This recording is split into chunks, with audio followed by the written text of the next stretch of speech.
All right, Brandon, your first Bellator experience. Talk to me. Just tell me how you're feeling and the emotions coming into a pretty big opportunity here. It's just a blessing. I mean, to be fighting with Showcase MMA, not even in August, and then get the call to come to Bellator to fight Jack Swagger it's a true blessing.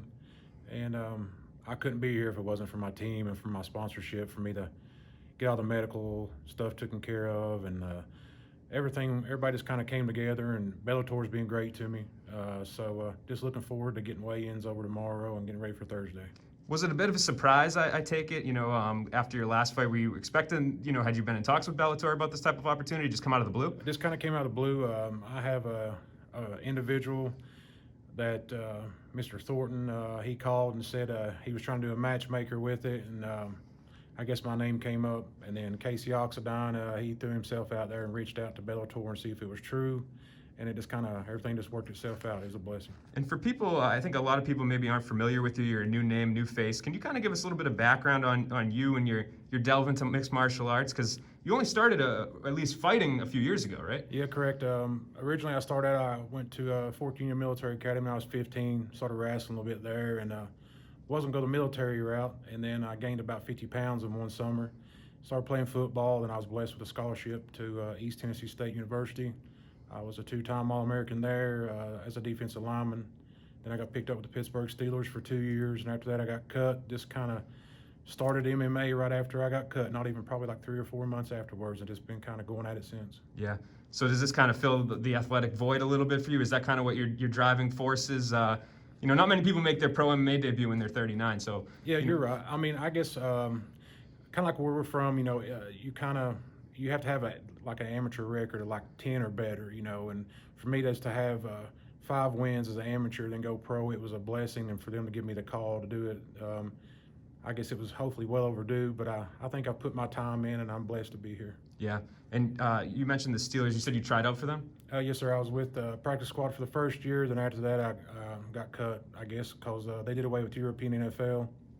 And I was going to go Berlin Thunder, and then that's whenever the NFL did away with that. So after that, pretty much was just on the practice team. And then that's when you had the big guys. And the next year, I think they won a Super Bowl. So they were locked and loaded that year. Yeah, that's crazy, man. And Yes, do you think that helped mentally prepare you maybe a little bit for this type of a situation? Yeah, I enjoyed the environment. It doesn't, when you play in front of 80,000 people, it doesn't really phase you. You just kind of, and then not have an audience here, so it's kind of going to be, different environment. But way I see it, Mr. Swagger, he's been in the show for a long time. He's used to this kind of environment, and it's a pleasure to be here. It really is. It's a blessing. Yeah, and I'm sure, he's kind of he's a superstar. He's done his wrestling thing, and Absolutely. You're somebody that's a new face to a lot of people. So do you kind of like being in that position where you can shock the world? Yeah, I really, like I said, I did an interview the other night with Hannibal on YouTube, and I promise I'm not going to lay down.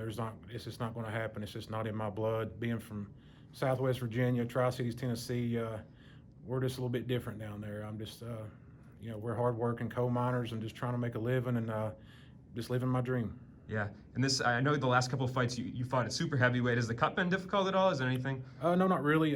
My last amateur fight, I was right at 290, 300, and my last pro fight, I was right at 270. So we was right there we was just teeter-tottering with the heavyweight, super heavyweight, just to try and find me a fight. So that's why I went in at 272 for my super heavyweight.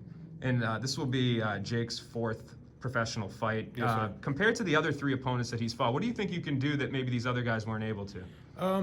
I say the last fighter, he done very well until I guess things kind of went south with the low blows. But I come from a catch wrestling background. That's what we train in. So don't get me wrong, he's an All-American wrestler. I respect that. I respect for who he is, and I appreciate him taking the fight. But we have a strategy that's probably going to be a little bit different than what he's probably ever seen before. Yeah.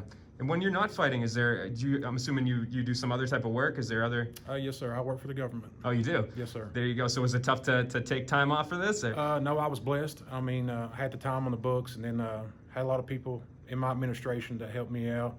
And like I said, getting this opportunity, a lot of people from my community, everybody kind of came together to try and help out. And a lot of people are behind me. You'd be surprised behind the scenes that got me here. Yeah. And what do you do for the government?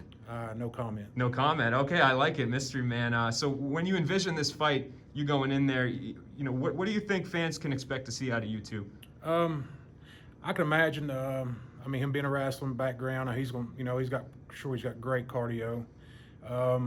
But I'm sure he'll come out and he'll throw some jabs and try and get the clinch, and he wants it. I'm pretty sure he'll take it to the ground. Yeah. Is what he wants. And do you play it out in your head a lot? Envisioning yourself. Yeah, about every 3 hours. Yeah, yeah. If you go out there and you win, I'm sure there's a lot of people back home that will be pretty proud of you. Yes, Can you sir. talk about that a little bit? I mean, it's been amazing. I mean, everybody's blowing my phone up from everybody that I went to military school with. Sending stuff on PayPal and giving donations. My sponsorship people, don't have they paycheck to paycheck or donating $50 here, $100 here just to see me to come up here and do well.